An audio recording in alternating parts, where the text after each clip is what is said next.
This is my acceleration graph for acquisition decks 1 through 3 in ABA 632.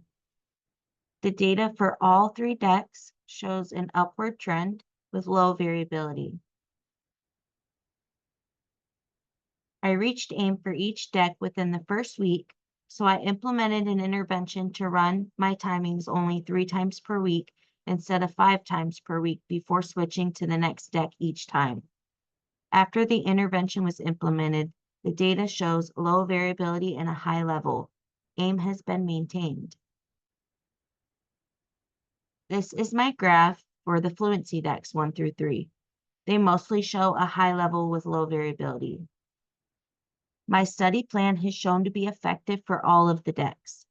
I reached aim ahead of schedule, so I chose to add an intervention to take timings 3 times per week instead of 5 times per week to maintain aim.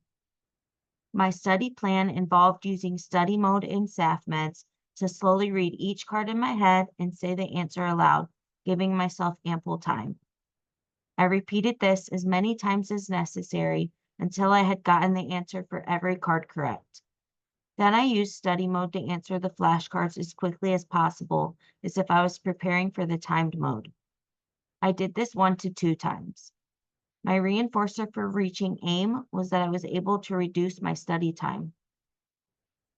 My personal objectives for this course were to run my timings Monday through Friday consecutively so that I would not run out of time to obtain all data points. I set a daily timer on my phone to remind me to do this. My second goal was to chart my last data point of the week each week so that I would not have to look back through my data to create the chart when writing my signature assignment. I also plan to update my signature assignment with exam scores as I go and keep my portfolio updated.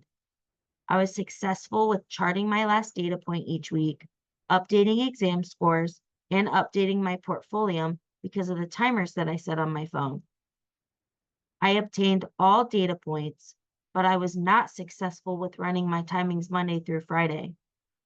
I added a reinforcer of date night with my fiance, but it proved to not be a true reinforcer because it did not increase my behavior of taking my timings earlier in the week. I either need to think of something more motivating to be a reinforcer for that goal or change the goal slightly to make it more realistic and attainable.